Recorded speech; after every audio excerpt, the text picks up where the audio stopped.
Hi guys, welcome to Early Years Matters TV. On this channel, we focus on early childhood, we give parenting tips, and we also review toys. If these are the kind of things you're looking for, what you have to do, subscribe, and not just subscribe. Turn on the notification bell so that you will be the first person to be notified each time a new video is being dropped on the channel. So today, I'm going to be talking about ways to keep children engaged during the summer break. Yes, it's summer time. I know.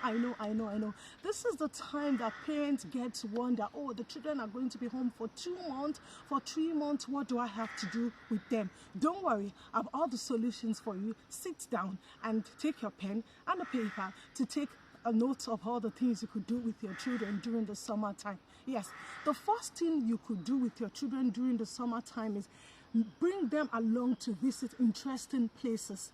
You could take them to the museum, to the zoo, so by taking them to the museum, they can go and see all the artworks. And when you take them to the zoo, they can go and see animals in real life.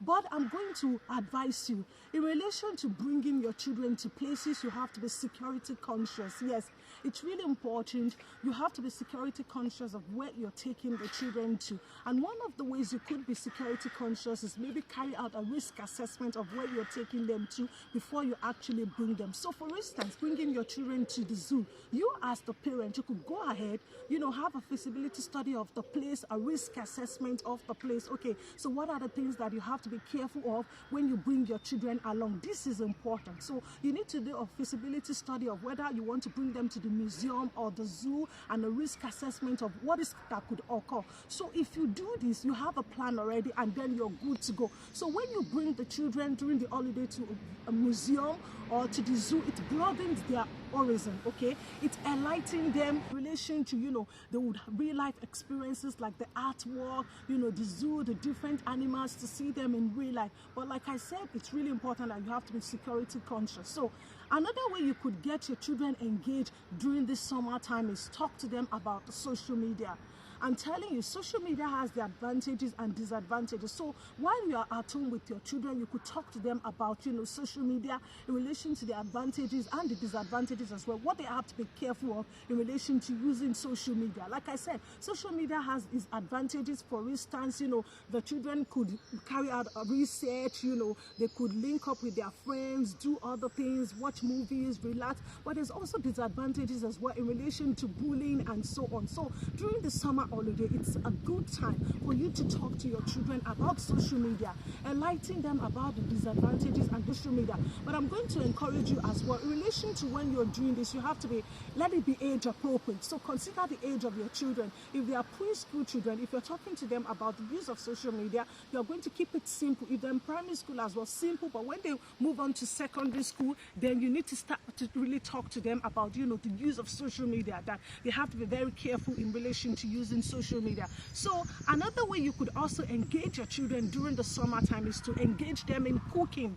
It's really important. Through cooking, they are going to learn mathematical skills such as pouring, seeing, scooping, and so on, measurement. So there's no age that is too small to encourage your children to cook. So for instance, at a preschool level, you keep it simple. They can help you to be pouring of things, mixing of things. So get them encouraged, get them engaged as they go. Like for instance, if you start to introduce them to cooking at the preschool age, when they get onto primary school, secondary school, they'll be so much interested in cooking. So during the summer holiday, this is another way you could get your children engaged, encourage them to engage in cooking, let them see you cook, give them opportunities to cook as well. So another way you could engage your children during the summertime is engage them in games. Let them play games, puzzle, jigsaws, Lego, and so on. You can even make it a little bit further, be competitive. So, but just say, okay, we're playing a game. Whoever wins is going to get a gift. So attach a gift to it. So when you attach a gift to it, you'll be interested. Your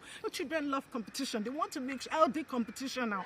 They want to make sure that, they are going to lead. And you will see that everyone wants to be interested because they definitely want to get a prize. So during the summertime, get the children to engage in as many as it's going to to be fun for them. Do musical chairs, I Spy with My Little Eye. Get the children active as well. Bring them to an outdoor space like this. For instance, you could bring them to the park as well. Let them experience nature. Let them relax. You could also do a picnic in the park. All you just need is have a blanket, put it on the floor like this. You could spread it on the floor, have your drink, snack. It's not something that is going to cost you much, but just think of cost effective. Like if you're bringing your children to the park, to the local park in your area, it's not going to cost you much. All you just need is have a blanket, a few snacks that you have in the house, drink, water, and then the children are good to go. So when you do this as well, they'll be so much engaged in some time. The parents as well, you have a list of what you want to do with them. And lastly, another way you could get the children engaged during summertime is let them learn a skill, vocational skill. So in relation to them learning a skill, they don't even have to go somewhere else to learn the skill. They could watch this on YouTube. So for instance, if you want your children to learn how to plait, or you want them to learn how to bake or to knit, they could go on YouTube and search this up. All they just have to do is sit down, relax, take a pen, paper, watch what the person is doing, take a note of the measurement, and then they are good to go. Life is so much easy. So you could then stay at home for 2 months, 3 months, doing nothing. They could learn a vocational skill. Okay, so whatever the children are so good at, have a discussion with them. Okay, for the 2 months or 3 months you're going to be at home, I want you to learn something. I want you to do something. And then, talk about what they like to learn. And then go on YouTube, let them learn this. And remember that vocational skills are life skills that they will need for later on in life. For instance, if a child knows how to bake, this could be their hobby. They just love to bake, and, they tend to be interested in baking as well. So for the holiday as well, encourage the children to learn a skill. Talk to them. Talk about what would they like to learn, and encourage them as well, and follow this up. So these are just some of the ways that you could engage your children during the summertime. And if you want more of this, what do you have to do? Subscribe, and not just subscribe, turn on the notification bell so that you'll be the first person to be notified each time a new video is being dropped. Until I come your way next time, stay safe and mind yourselves for now. Bye.